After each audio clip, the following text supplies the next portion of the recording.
Everybody's screaming, everyone's crying. So what's the occasion?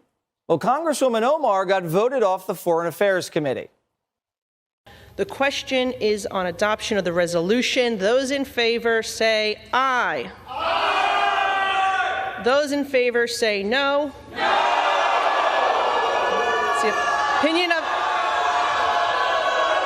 It's the opinion of the chair that the ayes have it and the resolution is agreed to. And without objection, the motion to reconsider is laid on the table. Does that remind you of anything?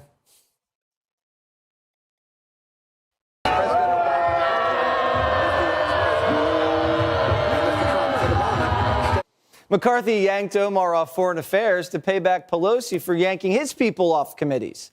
He didn't want to do it, doesn't think it's right, but he had to do it. You can't let Democrats boot your boys off committees and turn the other cheek. What's good for the goose is good for the gander.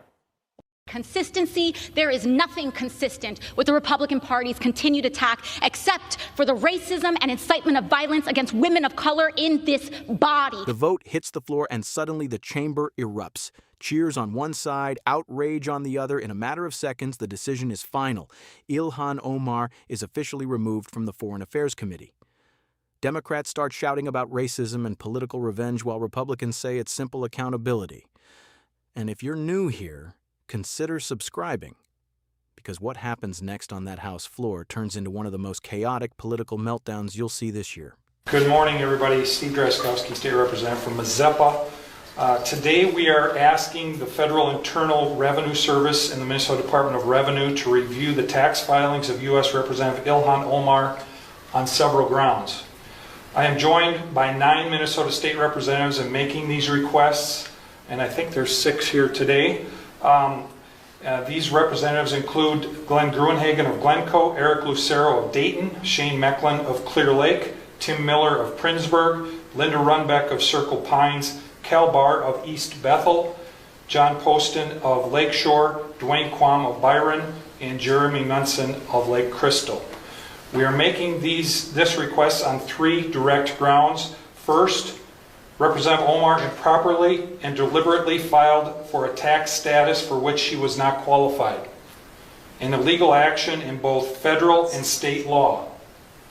The Minnesota Campaign Finance Board found on June 6th of this year that she illegally used campaign funds to pay a law firm to review her tax records.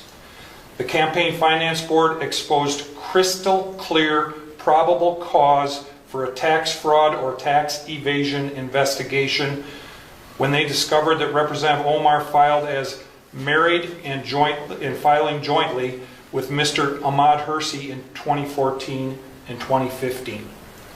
During those years, she was legally married to Mr. Ahmad Elmi. Did the illegal filing produce a lower tax liability for the couple? Did her illegal tax filing bring her tax exemption for which she was not legally qualified? Usually people choose the tax filing status that yields them the lowest tax liability. Also, the board shared that the couple filed jointly during 2 specific years. Ilhan Omar and Ahmad Hersey have been together as a couple for 17 years.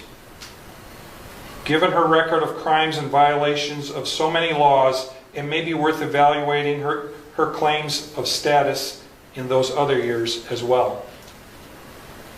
Second, Representative Omar lived together simultaneously with her first and second husbands at the same addresses in Minnesota and North Dakota in 2009 through 2011. The tax enforcers may need to check if she used an illegal tax filing status and obtained tax deductions, including standard deduction levels for which she was not qualified in those years. Third, we know that Representative Omar took improper kickbacks from 3 Minnesota colleges in 2017 when she oversaw their state budgets in 2017.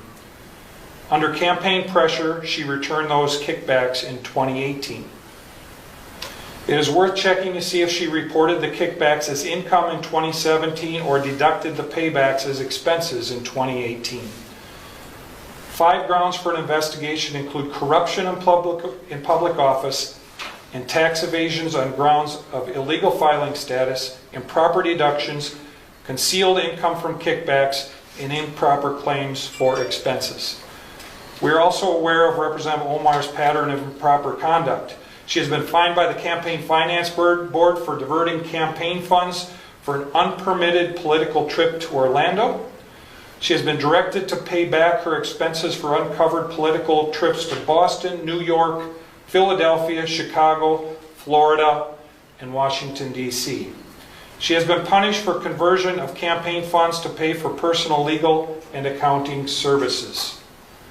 She has flouted laws regarding the filing of her personal financial data in a way that distorted the political campaign process. On June 25th, I asked my Congresswoman Angie Craig to launch an investigation into these improprieties. That went nowhere. She said, do it yourself.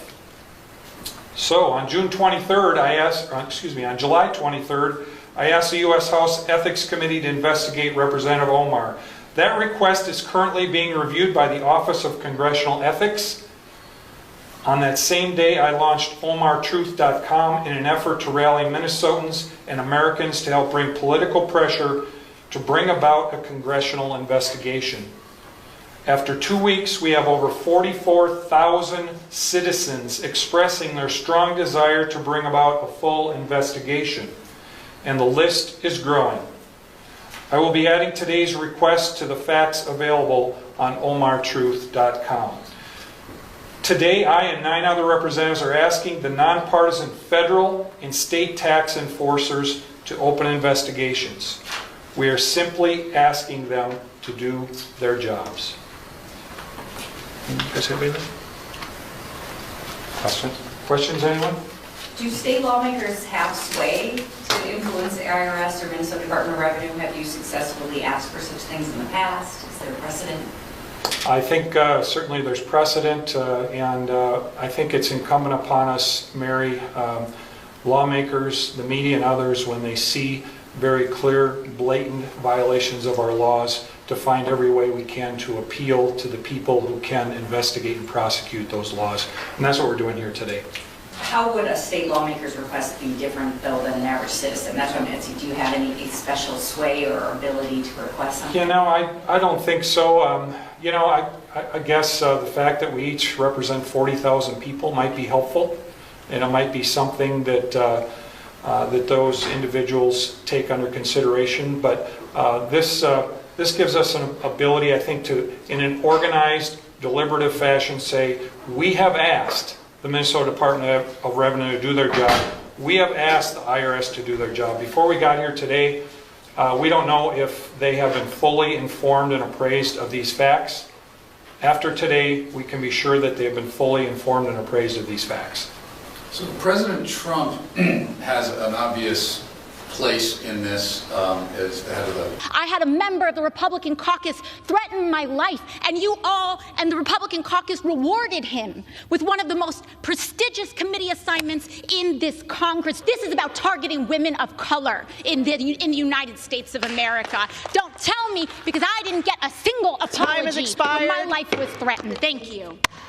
Republicans are waging a blatantly Islamophobic and racist attack on Congresswoman Omar. And I've said it before, I will say it again. The white supremacy happening is unbelievable. This is despicable. This is just a bunch of racist gaslighting. Could it be the way that The gentleman's she looks? time is Could it be expired. her religious practices? This clearly isn't about what Ilhan Omar said as much as who she is. Being a smart, outspoken black woman of a Muslim faith is apparently the issue. The GOP is now doing what it is best at, weaponizing hate against a black, beautiful Muslim woman. They turn Congress into a place of fear-mongering hate. It is so painful to watch who you all are, really. The gentlewoman's time has Omar expired. will not be silenced. The gentlewoman's time has expired. To Congressman Omar, I am gentlewoman's so time sorry, has sis, expired. that our country is failing you today through this chamber. You belong The gentlewoman on is that no committee. longer. Well, I am Muslim. I am an immigrant, and interestingly, from Africa. Omar is not just a congresswoman. She tells us she is a global citizen, and people around the world celebrate her accomplishments. We don't know what those accomplishments are, but if you listen closely, the world is clapping. I'm in a town where we have a lot of people who are refugees who have come, some from Somalia, some from Bosnia. I've never heard one of them say that America's a terrible place or be unappreciative of our country. Most of them are thankful. I've met people who've come here from behind the Iron Curtain that got away from communism. They're some of the best Americans we have because they really appreciate how great our country is. And then I hear Representative Omar say, "Oh, America's a terrible place. I thought there'd be justice, and there's no justice here." It's like, well, she came here and we fed her, we clothed her, she got welfare, she got school, she got health care, and then lo and behold, she has the honor of actually winning a seat in Congress, and she says we're a terrible country. I think that's about as ungrateful as you can get. And so while I'm not saying we forcibly send her anywhere, I'm willing to contribute to buy her a ticket to go visit Somalia. And I think she could look and maybe learn a little bit about the disaster that is Somalia, that has no capitalism, has no God-given rights guaranteed in a constitution, and has about 7 different tribes that have been fighting each other for the last 40 years. And then maybe after she's visited Somalia for a while, she might come back and... The moment the vote closes, the reaction is immediate. Republicans celebrate while Democrats explode in anger. The resolution passes and Ilhan Omar is officially removed from the House Foreign Affairs Committee. The move comes from House Speaker Kevin McCarthy, who had made the decision clear from the beginning. His argument was simple. If Democrats could remove Republican members from committees under Nancy Pelosi, then the same standard should apply now. But the backlash from the left is instant. Democrats rush to the microphones accusing Republicans of racism, Islamophobia, and targeting a woman of color. The accusations fill the chamber. Some lawmakers say the decision proves the GOP is weaponizing committee assignments to punish political opponents. Ilhan Omar herself takes the floor and delivers an emotional response. She reminds the chamber that she is a Muslim immigrant and says the attacks against her represent something deeper than politics. Supporters rally behind her, arguing the vote is about identity rather than conduct, but Republicans push back hard.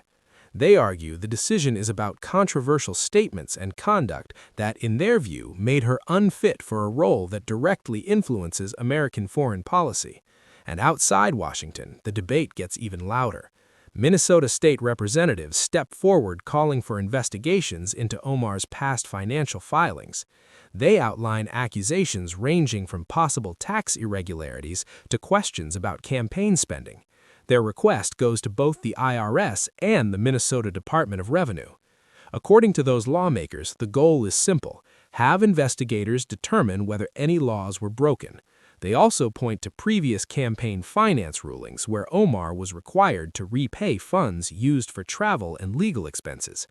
Democrats dismiss the accusations entirely, saying they're nothing more than political attacks meant to damage a high-profile progressive voice in Congress.